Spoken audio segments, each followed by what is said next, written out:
that's the fan, and here you have the compressor, the electronics.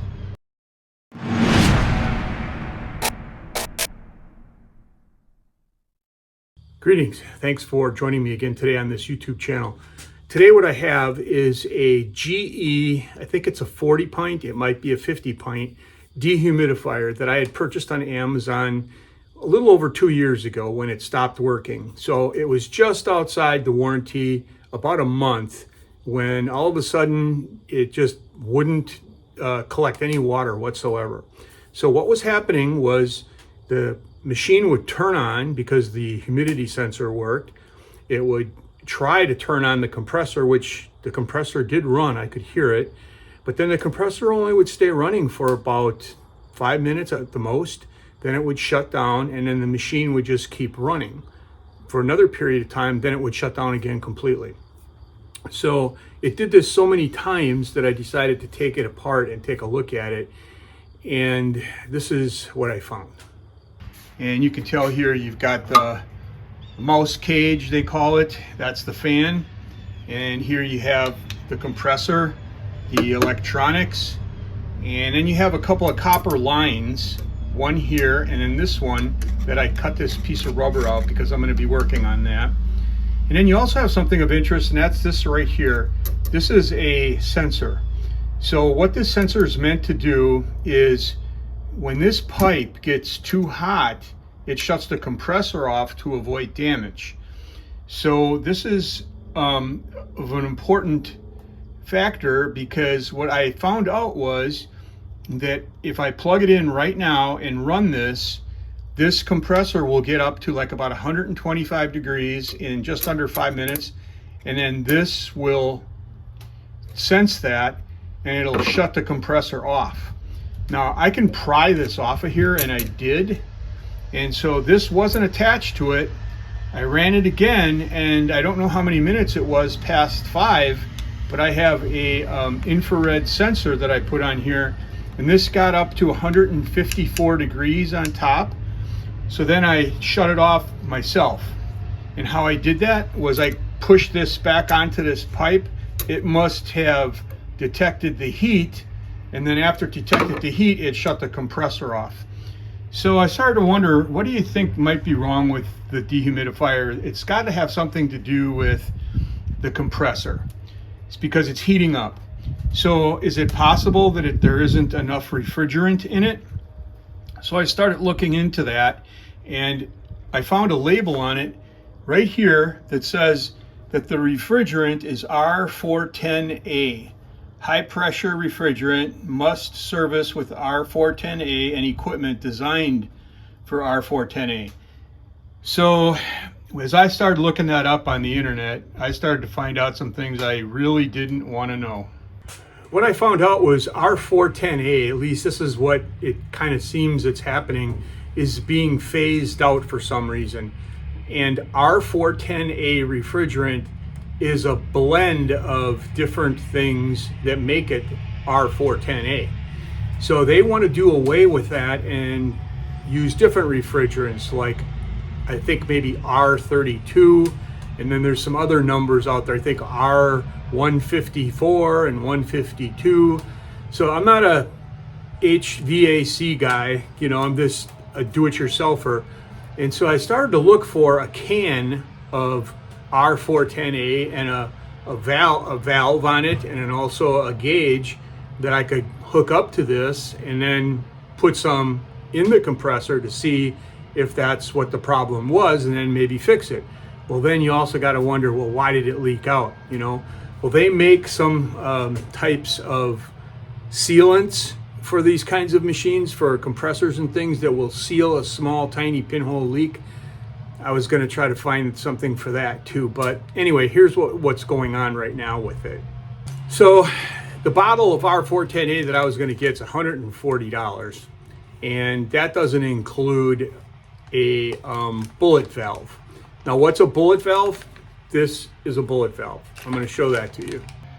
So these are two bullet valves. This one is assembled, obviously this one is not.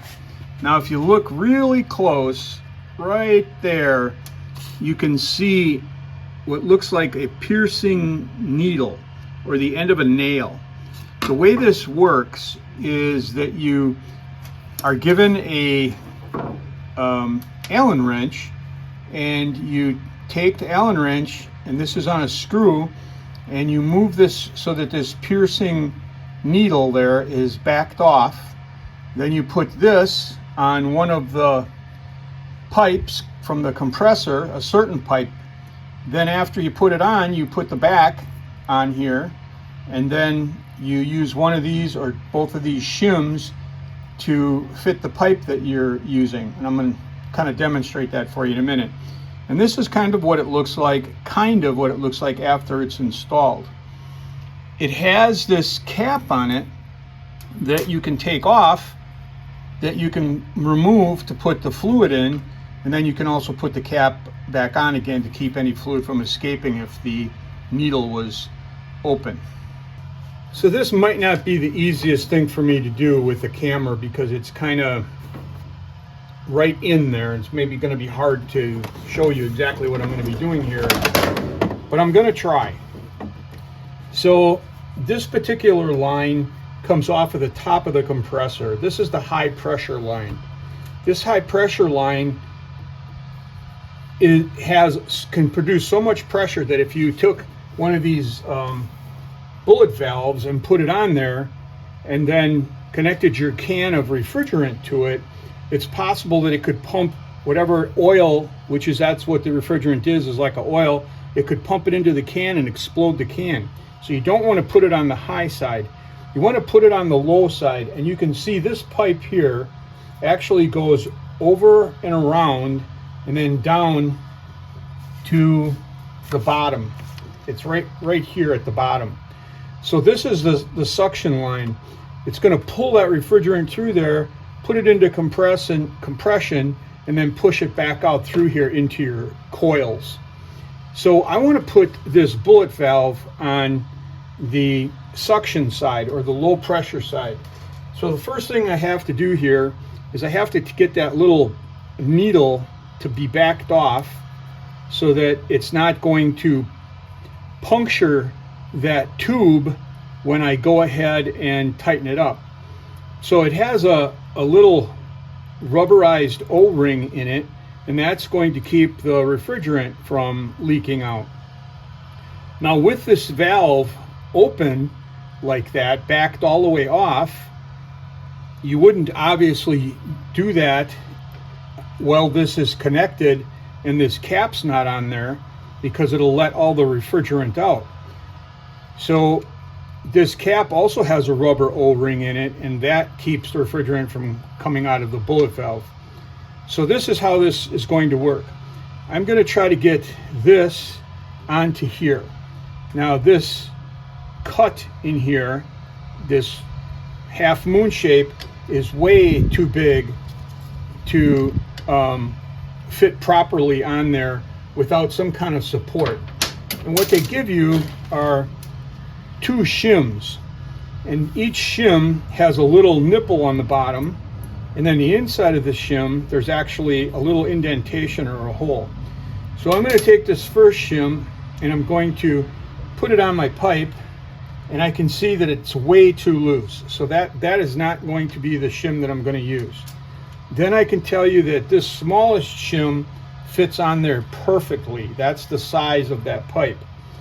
So it's not going to be just this, because if my pipe was big enough and this fit on there, then this is what I would use. I wouldn't use any shims. But because my pipe is using the smallest shim, what I have to do is I have to take the other side of the bullet valve and first put in the big shim. And like I said, it's got a little nipple on it, and there's a hole on the back side of this, an indentation. And then I'm going to take my smaller shim and I'm going to put it on there as well and make sure that it's all fit into place so it looks just like that. Now that, if I put on here, is going to fit perfectly. This isn't the same pipe, but I'm going to just put it on there and you can see how that fits on that pipe very well. So here's how this is going to work. I backed off the pin. I'm going to take this bullet valve, and I'm going to take one of the screws that were provided, put it on the Allen wrench. This is the side that has, the back side has the threads on it. So I'm going to put it through the pointy part of the bullet valve right here. Now that's going to match up with the pointy part of this half of the bullet valve. And I'm going to try to maneuver this around. There goes my screwdriver. I'm going to maneuver this around and try to get a picture of it at the same time that I'm putting it on there. Okay, I got one in. So one of them is in. Now I'm just going to go to the next one and then the third one, and I'm not going to tighten them up just quite yet. And the last one. Okay, so what I want to do is I want to kind of tighten these in unison. But before I do that, I want to make sure that my cap and everything else that's protruding from this pipe now isn't going to be in the way of any of my panels. So I can tell you that one of the panels goes down and it covers this, but not this. I don't know if you can see that or not. But if I were to take this and put it like this, I believe that I could still get in there with an Allen wrench to tighten this up, to pop the valve or pop the pipe, and I can also use this to put in my coolant. I'm going to check just one more time. Yeah, it looks like on the back of here, all it is just a hole. So if I can keep this on this side of this, it should fit in there properly.